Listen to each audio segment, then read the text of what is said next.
Sweet Adeline, sweet Adeline, my Adeline.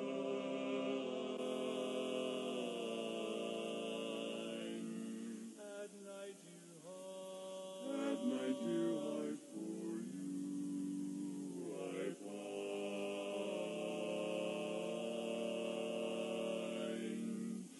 In all my dreams, your fair face beams.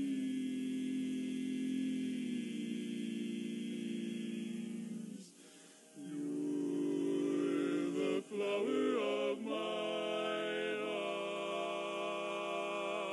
heart, sweet Adeline.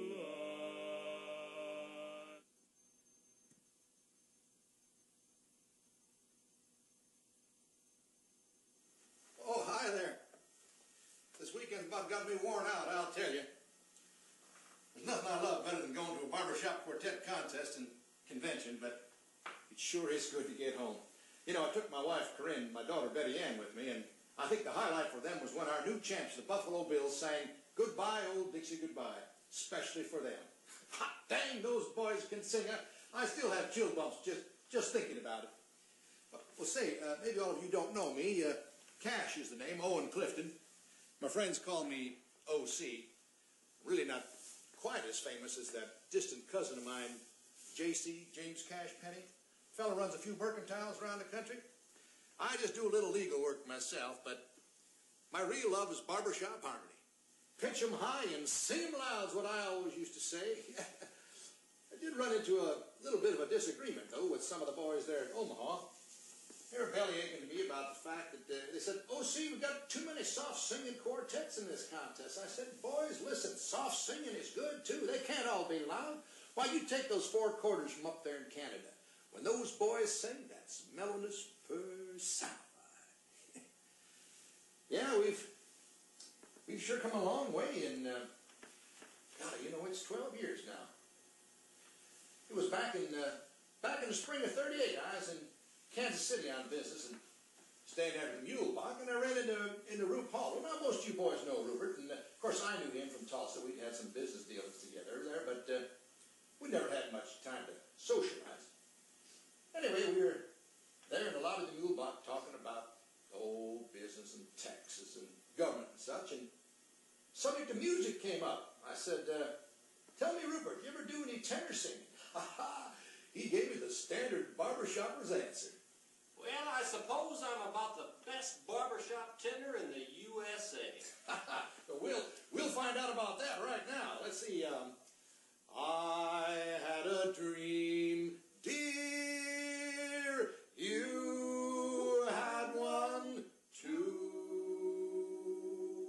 Mine was the best dream. It was of you.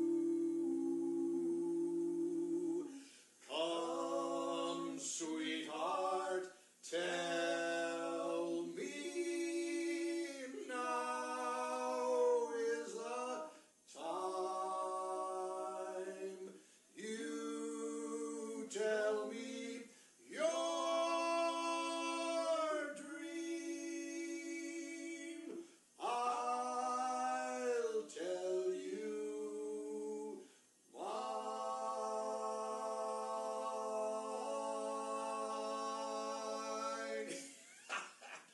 Well, I'll tell you, Rupert was duly impressed. I left him standing there slapping himself on the back while I went around the lobby and found us a bass and a lead singer.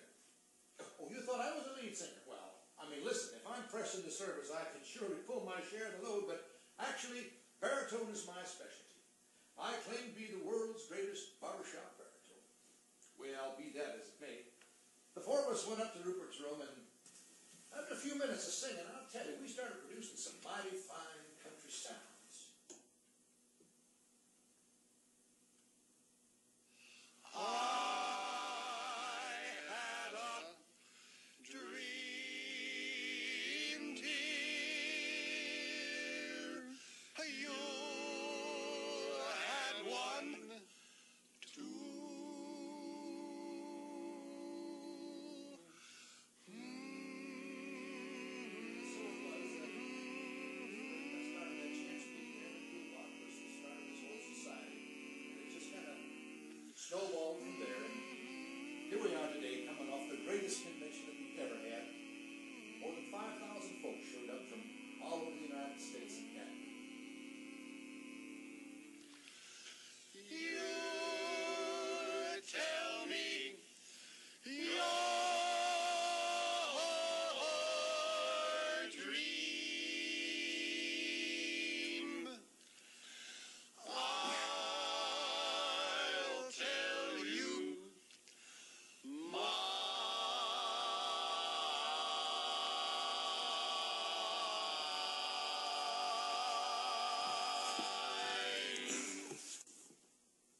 You know, they made quite a fuss over me at Omaha. I mean, being the founder of the society and all, and I guess in retrospect, well, I haven't done too poorly for a little old country boy. I was telling the boys there in Omaha that I was just 5 years old back in 1897 when Daddy hitched up the ponies, Tom and Kate, to the covered wagon and moved us out west, Mom and Sis included, from Charlton County, Missouri to Indian Territory. Our new address was Catala, Cooey District, Cherokee Nation, Indian Territory, United States of America. It was, I just had a thought. It's a damn good thing I moved to Tulsa. Can you imagine some poor barbershop brother trying to get in touch with me? Mr. Owen C. Cash, in care of the Society for the Preservation and Encouragement of Barbershop Quartet Singing in America, Incorporated, Catala, Cooey District, Cherokee Nation, Indian Territory, United States of America. Why, he'd have writer's cramp before he got the envelope addressed. Oh, yes. Well, where was I? Oh, Catala, yes. Well, it was there in Catala in 1900 that old Jim Wiley showed up. Now, you have to understand, that wasn't a very big town, and we didn't get too many visitors, let alone anybody that stayed. But Jim had good reason to stay there. Well, his reason was that he got kicked off the freight train down by the water tank and didn't have any place to go. So, but anyway, he wandered into Fay Beard's store because he was cold, and Daddy and Fay were sitting in there talking about community problems and such, and Jim just kind of stood there taking it all in. Yes, Fay, kids need an education. We got to find a teacher so they can read and write and do their figuring. Well, we got the building, Mr. Cash. We just need to find a teacher for them kids. Well, I'm a teacher. You know, my daddy didn't have too much education, but he knew a thing or two, and he wasn't about to be put upon by some uneducated or unqualified teacher, so he decided to interview him right then and there. Finally, Mr. Wiley, you believe the world's round or flat? We might have a little trouble there. Well, I can teach it either way. Well, that's good enough for me. You're hired. And so it was. Jim Wiley became our first teacher. You know, he was the kindest, most affectionate, and in many ways, one of the most remarkable men that I've ever known. And he knew harmony upside down, backwards, and forwards. He was the one that truly inspired me to become the world's greatest barbershop baritone. 2 nights a week, he had kind of a family community school, and one night he taught figure, and the other night he taught music. Folks had come from all around the neighborhood. I mean, we had bandits, full-bloods, grandparents, mothers with babes in arms, all there to sit in on Jim's lessons. And that Friday night music school became the community social event. Jim run the folks through all the regular music tricks and, taught them hymns and patriotic numbers. I remember 2 of the popular songs of the day were Two Little Girls in Blue and After the Ball. That's when Jim had a chance to squeeze in a little bit of harmony. But I'll tell you, his harmonizing really showed up when, after the music lessons were over, why he'd run us through what we called the bong, bong, bong exercises, and he'd start everybody on one note, and, well, here, we can do it. It's easier to do it than me tell it to you.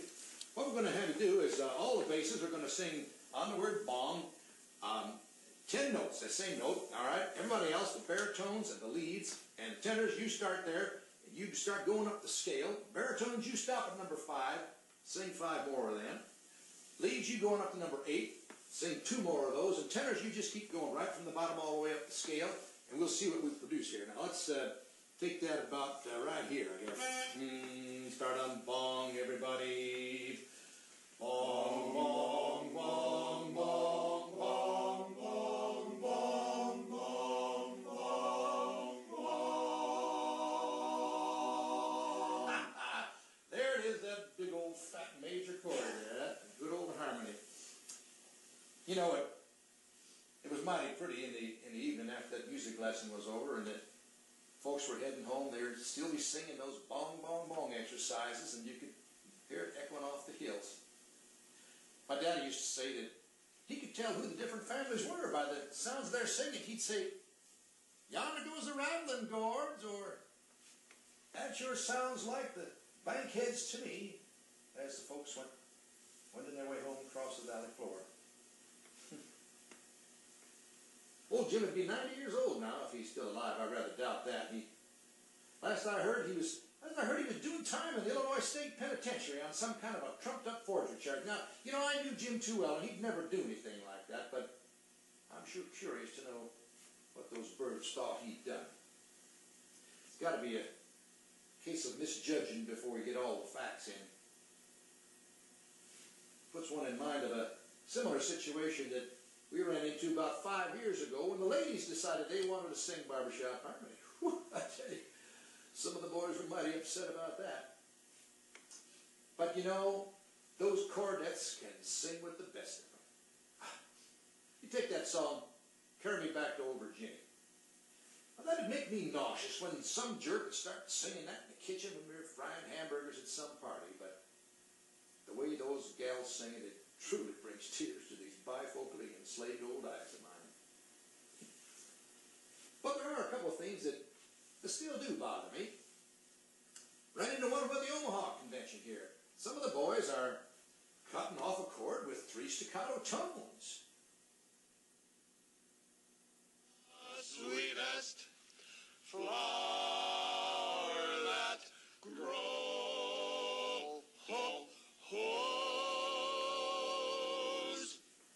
You know, I talked to our president, Phil Emery, and our music expert, Molly Reagan, about that.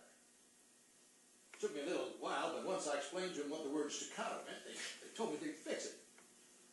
Speaking about Molly, now, yeah, he's got this new clock system of his, a way of identifying chords. He talks about the 5 o'clock 7th and the 2 o'clock 7th. Beats me what he's talking about, but I did find out one thing.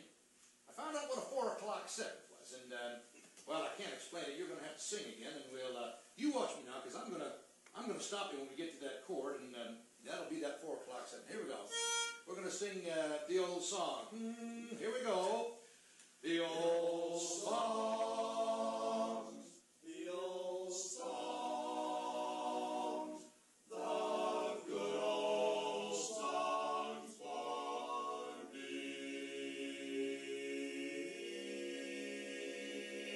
That, my friends, is a 4 o'clock 7th. Well, we better finish that song. We can't leave it hanging there like that. I love here.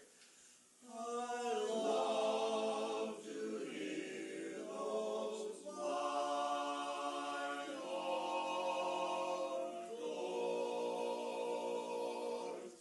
and good close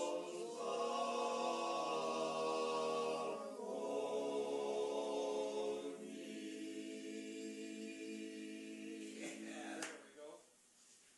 You know, I said to Molly, what are they talking about in that song? They're talking about minor chords. There's no minor chords in that song. He explained to me, he said, well, the old-timers used to call any 7th chord, or as a matter of fact, any chord that wasn't a major chord, they called it a minor chord. So that's where that terminology comes from. Well, I can see you're truly impressed with my knowledge. If that doesn't impress you, maybe this will. Some of the brothers have spoken to me from time to time concerning the lack of appreciation which the great universities of our country have manifested towards our society.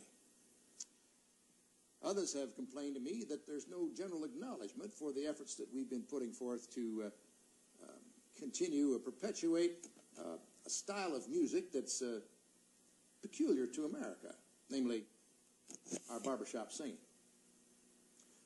Recently, I've had conversations and communication with Brother Bob Hamilton, who's the dean of the law school at the University of Wyoming there in Laramie, about this subject. And I had to point out to him that that's really not entirely true, because one of the universities back east, and I believe it's either Harvard or Yale, have conferred an honorary doctor's degree on one of our brothers from the Kansas City chapter. Name escapes me for the moment, but I know he ran a men's clothing store there in Independence for a while and was county commissioner of Jackson County. I hear he's got work in Washington now, and seems to be doing all right. They tell me he plays piano by ear, but frankly, he's got a squeaky baritone voice. Harry Truman's his name, yeah. He's the one. Well, Anyway, I suggested to Brother Bob that it might be a good idea if some of the alma maters conferred honorary doctorate degrees on some of our former officers. And I'm sure now that none of this conversation or communication had anything to do with the invitation that I received shortly thereafter from the University of Wyoming, requesting my presence at a public concert that they were going to put on December the 17th, 1947. And while I was there, they wanted me to accept an honorary doctorate's degree. Well, it goes without saying that I accepted that invitation with alacrity, presenting myself there for the acceptance of the degree, Doctor of Barbershop Harmony. Now, I'm sure you're all just dying to hear what that degree says. Let me see if I can find that here. Corinne, what did I do with that doctor's degree I had around here? In sec? All right. Oh, I got it. Here. Let's see what we can do here.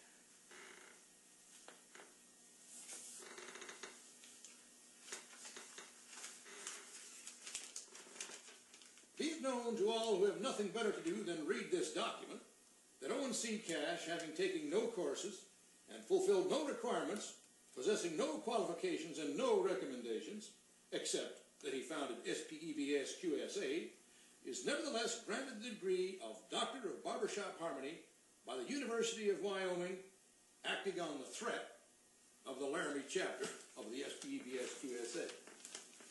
He is hereby granted all the rights and privileges, if any, appertaining to this hitherto never before granted and hereby abolished degree.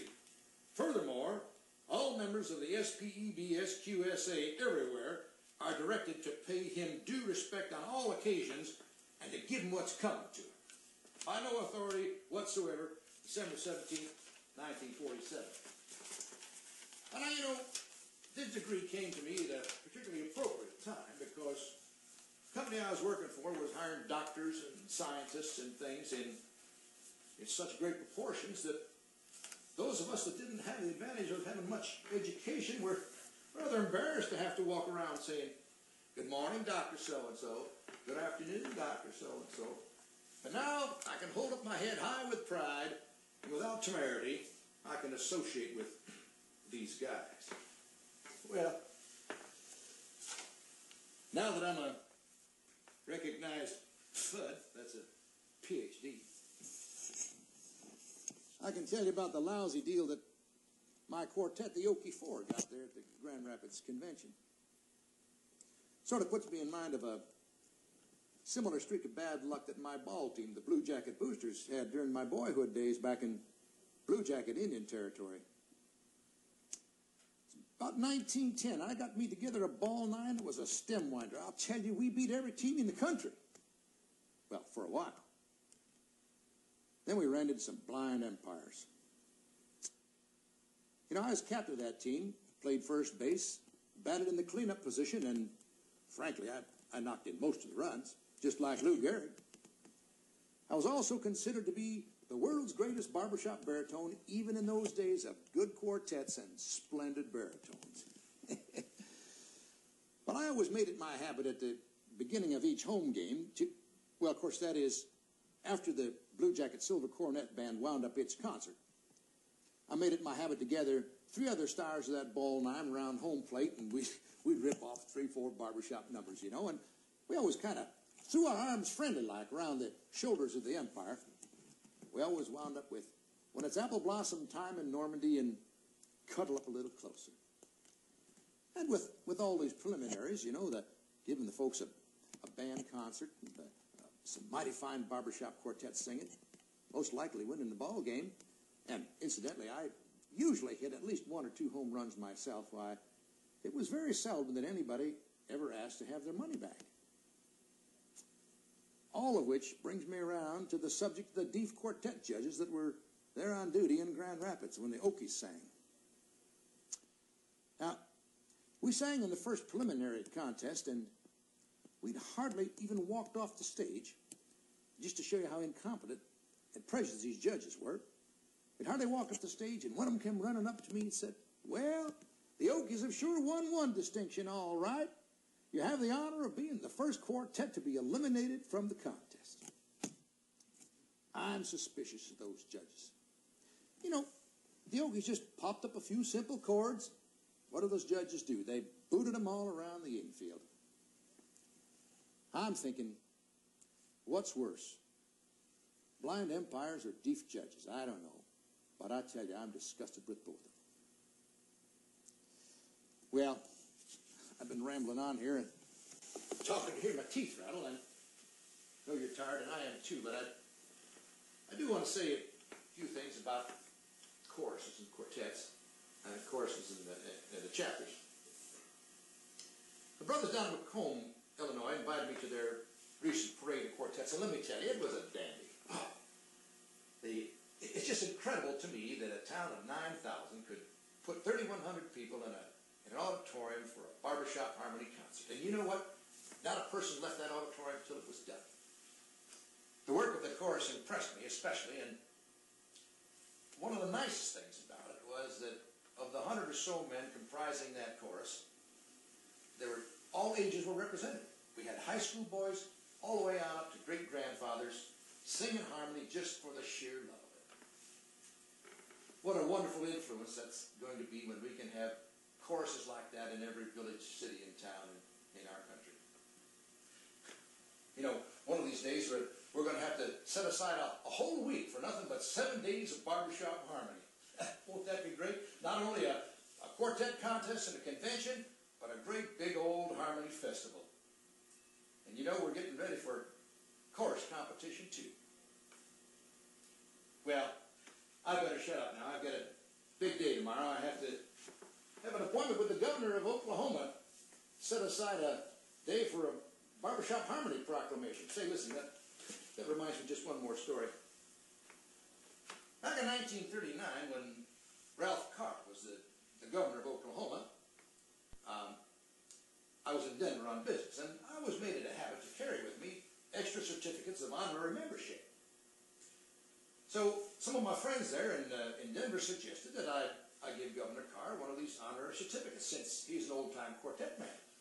So I agreed to that, and it just so happened that the legislature was in session at that time, and when I got to the governor's office there, why, the waiting room was full of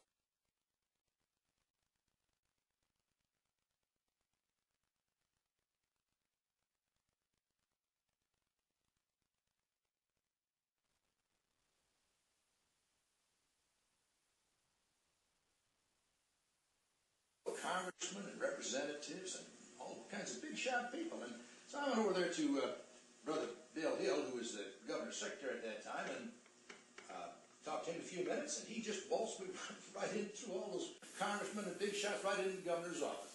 Shows you who's important, doesn't it? Yeah. Well, anyway, the governor greeted me cordially, of course, and we talked for a few minutes about his love of barbershopping and how much enjoyment we got out of it. And then he went up to the desk, and he picked up the telephone, and he called the adjutant general. Now, the adjutant general spoke quite loudly, and I could hear both sides of the conversation, which went something like this. General, this here's the governor. I want you to get right over here and bring Captain Smith with you. Well, yes, sir. We'll be right over. Sir, do you want us to be in our uniform? Hell no! Get over here right away. This is an emergency. Yes, sir. We'll be right over. Well, wasn't too long before we heard sirens wailing away, and the governor said, well, they're on their way now. A few seconds later, why, in the door rushed the adjutant general with Captain Smith in their civilian clothes, all excited, said, what can we do for you, Governor? What can we do? The governor said, well, boys, I want you to meet Owen Cash over here. He's the world's greatest barbershop baritone, and I thought it'd be nice if Brother Bill Hill here and Captain Smith and Cash and I did a little quartet warm-up. With that, he pitched, I love you as I never loved before, and fellas, I slipped in about the sweetest baritone you ever did want to hear. Of course, Captain Smith and Bill Hill did a nice job on the bass and the tenor. And of course, Ralph Carr is a mighty fine lead singer. Adjutant General just kind of slumped down in his chair and said, well, I'll be damned.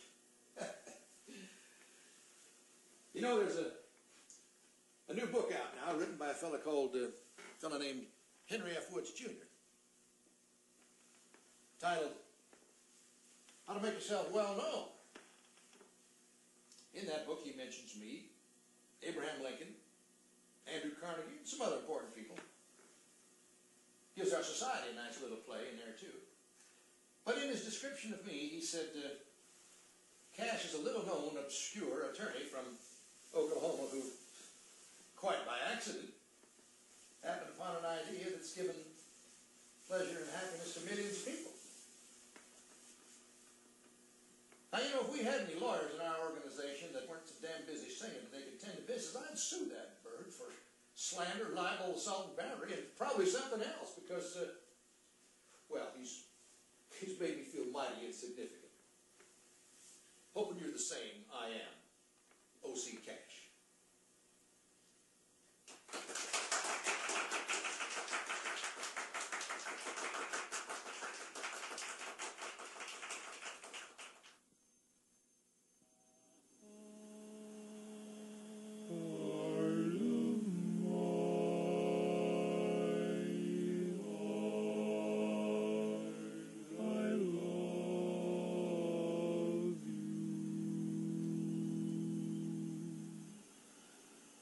Life would be naught without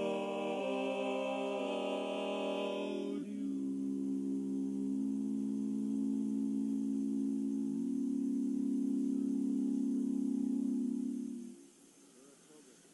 I wish that I could find those guys